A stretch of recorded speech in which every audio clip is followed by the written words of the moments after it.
Just going to point out here that, of course, the plaintiffs' award came through on the NAR lawsuit on Halloween. So I am wearing my skull and crossbones scarf to talk about the interesting information that we're faced with today. So I'll just tell you a couple of things I want you to keep in mind. First of all, this is going to dominate the headlines for probably several days. And if you're not aware of what's going on, if you're a real estate professional, go to competition.realtor so that you can see all of the backstory on the lawsuits. If you're a consumer, you're going to see this hit the news here shortly that the realtors have been we found guilty in a class action lawsuit. All right. So what I want you to know are a couple of things. And I'm going to talk to, let's talk to the consumer public first. So if you are a regular, normal person who buys and sells real estate, you can still buy and sell real estate, and you don't have to do it by yourself. You will still have realtors out there in the public to represent you in buying and selling real estate. That's not changed. It's not going to change because all of us who do real estate every day, we know good and well that every house, land, commercial building, every deal is personalized and it is different. And that's why you call us so we can help you figure out what best to do.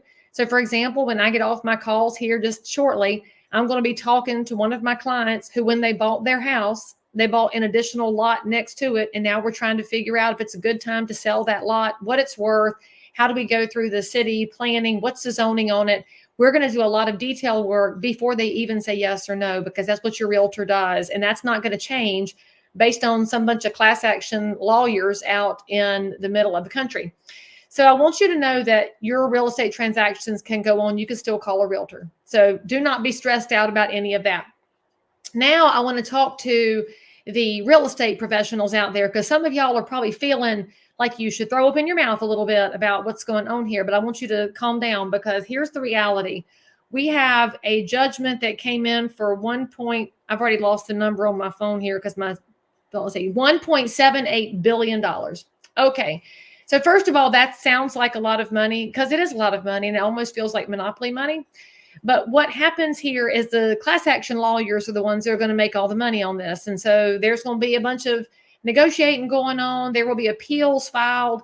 And while all of that's happening, you, the regular real estate professional, I need you to listen to me. You've got to keep helping buyers and sellers with their real estate, because we're talking about a legal environment that none of us really have the expertise in. And so right now, we're probably going to see this go to appeals very quickly. This could even wind up in SCOTUS. You may wind up seeing the NAR lawsuit at the Supreme Court of the United States. In the meantime, I need you to continue talking to your buyers and sellers. So when you see this giant class action thing, that money is, frankly, it's not real right this moment, but it's going to cause real cost to the National Association, because we're going to have to figure out what to do with it. I don't know what that cost is going to be. I'm not privy to those conversations. All I know is that we are in for a multi-year appeal process here. And the way that I will tell you, I know the lawyers are in this for the money, is because about 25 seconds after this judgment came back from the jury, the same lawyer filed another lawsuit naming a whole bunch of other real estate companies as defendants and saying that we were costing too much to the consumer. So you should already know that, frankly, I think all this goes back to that woman who spilled hot coffee on her lap from the McDonald's drive-thru. And at some point, we need to see some tort reform. So if you're a congressional type person that happens to stumble across my feed, I wish y'all would address tort reform, because that would stop these really frivolous class action lawsuits. Okay, so that's the first thing I want you to know, is that it's going to be appealed. We don't know for how long or what it's going to cost, but that's going to happen. The second thing I want you to know is that real estate goes on. So just like I told y'all, I got to work with my client here shortly. Keep working with your clients. Please do not let this distract you from the really important work of helping people figure out what to do with their biggest financial instrument. I mean, we look at these numbers like $1.78 billion, and maybe you think that $40,000 lot is not that big a deal, but it's a huge deal to the person who owns it and the person who's buying it.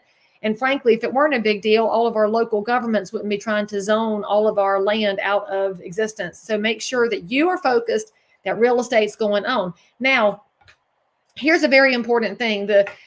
the main part of this lawsuit, I think it frankly just gets all tangled up in misunderstanding.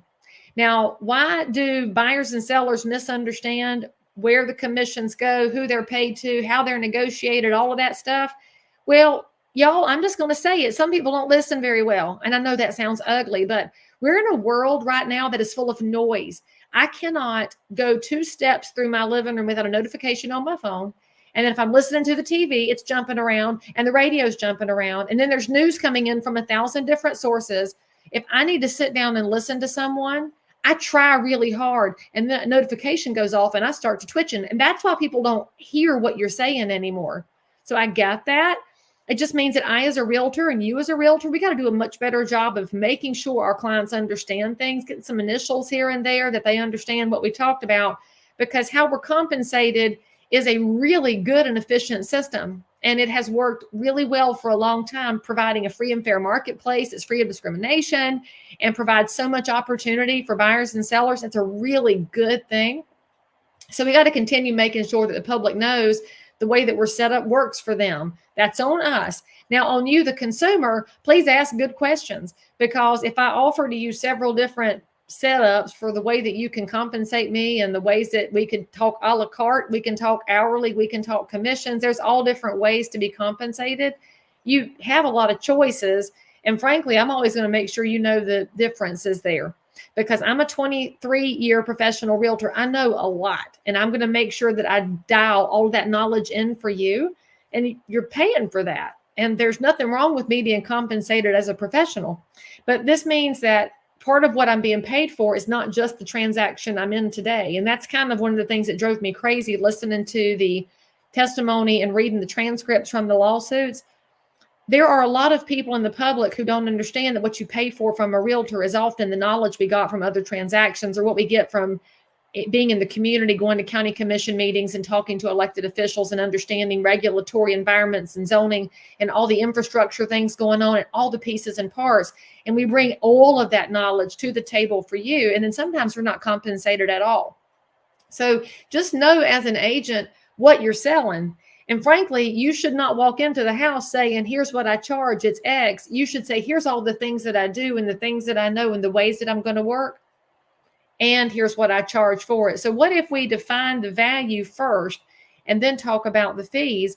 And then when the consumer says, but I want to pay Y, that's when you go back and forth, play tennis and see if there is a happy medium. And if not, you go your separate ways, because good heavens knows you can't swing a dead cat without hitting a realtor. So you're always going to find one. So I want you to think carefully about what it is that you're selling. I mean, honestly, I went to a housewarming party this past weekend with one of my clients, and they have been my clients for over 20 years. We've done a lot of real estate together. They bought this property 2 years ago to build their dream house on it. And in the process, we went through every kind of easement issue you could think of, to the point where the closing attorney said he could probably retire now that he's seen all the easement issues that could be created. And then we had to remind him, please don't say that out loud, because something else will come up. There was an incarcerated seller. And so we had to get the listing agent to go to the jailhouse to get the paperwork signed. And that was unexpected. And then we were dealing with environmental questions, and we're dealing with questions of public land. Then we're talking with the electric company and with builders. And there were a million different moving parts to make sure that this property was going to benefit them best. And while the buyers did do a lot of that legwork, I would never, ever in a million years want to have spent as much time on the phone as the buyer did. I was her sounding board, and we talked our way through things, and I helped her pull the emotion out so that she could make good choices. And my goodness, they're happy with that property. And sometimes your job as a real estate pro is to help look at all the different angles and help evaluate so you can get to the answer. Because here's the reality, y'all. At the end of the day, they maybe could have bought that thing off the internet, but oh my gosh, you want to talk about caveat emptor. I think Ralph Nader would be spinning in his grave right now at what caveat emptor would look like on real estate, because real estate is so complex when it comes to legal pieces and when it comes to political pieces, plus the personal side of what you're going to do with that property. So I want you to understand that that's what a buyer's agent does. Buyer's agents do not just unlock doors. It's very rude, frankly, that some of these plaintiffs think all buyer agents do is unlock a door and then fill out some paperwork. That's not what it looks like at all. Buyer agents help people not just select a house. They sometimes tell them no. They sometimes tell them yes. I mean, just put together that list. And in fact, if you go to NAR.realtor, there's a good starting point for the things that agents do to represent their clients. get that as a framework and then add in the extra things that you do so that people can see that. Now, I want you to know this. When you see all this lawsuit stuff going on, it does not mean real estate has stopped. All right. So it does not mean that realtors have stopped. There's still work to be done. And I want you to know this. If you're a member of the National Association of Realtors, some of the biggest work we're doing right now is in Washington, D.C. Why are we working there? Because we have to make sure that the rules at the VA and at Fannie and Freddie allow for the most flexibility possible in the marketplace, because veterans and first-time buyers and every buyer should have the ability to compensate their agent however they want to. So we're trying to make sure that what's happening on the class action lawsuit side is also mirrored by more flexibility with what happens on the mortgage side. You're also going to see the realtors continue to work as we look at some sunsetting of some of the tax provisions coming up in the next 2 years. I would say, for example, the opportunity zones, we don't want those to sunset. So you got to make sure we're still doing that work. So don't get too hung up on this one thing, because we need you. So I say we because I'm a dues paying member of NAR. And no, I'm not on the leadership team. I'm certainly not in charge of anything, but I pay my dues. And so because I pay my dues, I want to pay attention. I want to know what's going on. And that's why I'm here making sure that y'all are taking a look at this from a bigger picture. So watch all the news things and then take a step back and call your buyers and call your sellers and then call your county commissioners and your city council officials too, and make sure that you're staying really dialed into your local real estate situation so that you can be the best resource possible. And then look at the state level and see what kind of legislative action you're taking at your state level, because that work's going on too. Don't stop paying attention. Don't stop doing the work. This stuff matters, but we're going to have to let the lawyers go through the appeals process. And I frankly am glad I'm not a lawyer right now. And I don't like this decision. I think it's wrong. I hope it gets turned over on appeals. In the meantime, I'm going to work with buyers and sellers, and you got to do the same thing too. Now, if you're in the Cabarrus County area, you can always call me and call my people. And if you're an agent who wants to come work in my office, come on. Here we go. We got things to do, y'all.